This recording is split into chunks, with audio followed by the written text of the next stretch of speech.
Howdy, we are a multidisciplinary research team that has worked on a project to analyze demographic characteristics of potential patients of microhospitals in Texas. We're from public health, biomedical sciences, geoscience, and sociology. Due to COVID-19, we worked together remotely from day one as a project team, and we're proud to have completed our project with effective communications, collaborative teamwork, accountability, and mutual support. Microhospitals are a newer form of healthcare facility. They are smaller in size than a traditional hospital, typically with less than 12 beds. They aim to serve a more specific population, to reduce pressure on larger facilities nearby, and provide more efficient and higher quality care. Microhospitals are a topic of research due to the population they reach compared to their traditional counterparts. And this research team is one of the first to investigate the differences in the communities that utilize each. GIS spatial analysis was conducted to define hospital catchment areas and weight population data from a 5-year estimate of 2018 American Community Survey to develop hospital service population. Our analysis found significant differences in population socioeconomic status characteristics between the most likely microhospital patients and those of traditional hospitals. The real world is not linear, and to account for this, we use speed limits determined by Esri to estimate the possible distance traveled in any direction around the hospital in a certain amount of time and create our service areas. Then, demographic characteristics of each catchment window were determined based on weighted centroids according to a gravity model. Using centroids removes the assumption that people are equally distributed within the census tract and gives a more accurate probability that someone will access a hospital. We use standard travel time polygons because it gives residents living near primary roads the largest activity spaces and assumes that those living closer to primary roads are considered more likely to access a hospital since most hospitals are located near at least one primary road. 30 minutes was chosen as the boundary because it serves as the federal guideline for maximum distance to primary care under the Health Professional Shortage Area Guidelines. Compared to other centroid methods, STT provides the largest median area and captures the health destinations of the highest percentage of respondents.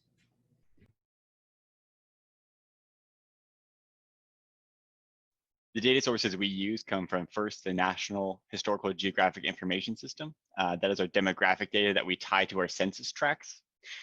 The demographic data typically relates to things like socioeconomic disadvantages, barriers, healthcare needs, and locational characteristics. In total, we took about 30 plus variables from that data set. Our hospital data comes from the Texas Department of State Health Services. This is going to consist of an XY location for every hospital, the hospital name, and the number of beds. The Esri Street Network dataset we use is the most up-to-date reference data from authoritative sources, community and governmental providers, and provides speed limits for every road inside of Texas. To weight all of our demographic data, we establish a Gaussian function that expresses the probability curve or likelihood of a population to visit a hospital given the distance of that centroid from a facility. Using a Gaussian function, we apply it to each of our census tract centroids and sum to receive a summation of weighted demographic characteristics. Over on the far right, we're going to go to our GIS methods. And the first method we use is the modified enhanced floating catchment area.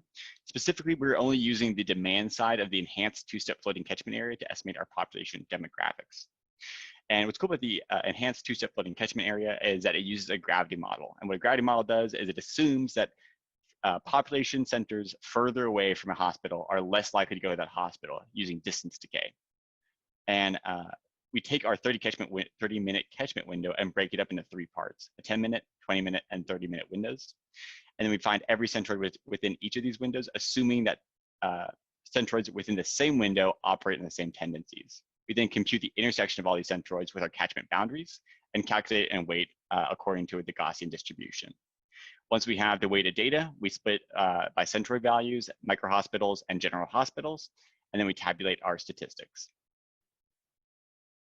which we can see here. We kept all statistics that were statistically significant, and we break it down into 4 categories. We have socioeconomic disadvantages, barriers, high healthcare needs, and general locational characteristics. As you can see from our data, that microhospitals tend to locate in areas of high socioeconomic status. These are broken down to education, income, and household material conditions. Additionally, these associations are most pronounced at the 10-minute catchment area. As you can see, the p-values are the highest in micro-hospitals in the 10-minute window, and same with regular hospitals as well. And this correlation tends to diminish as you go further away from the hospital center point.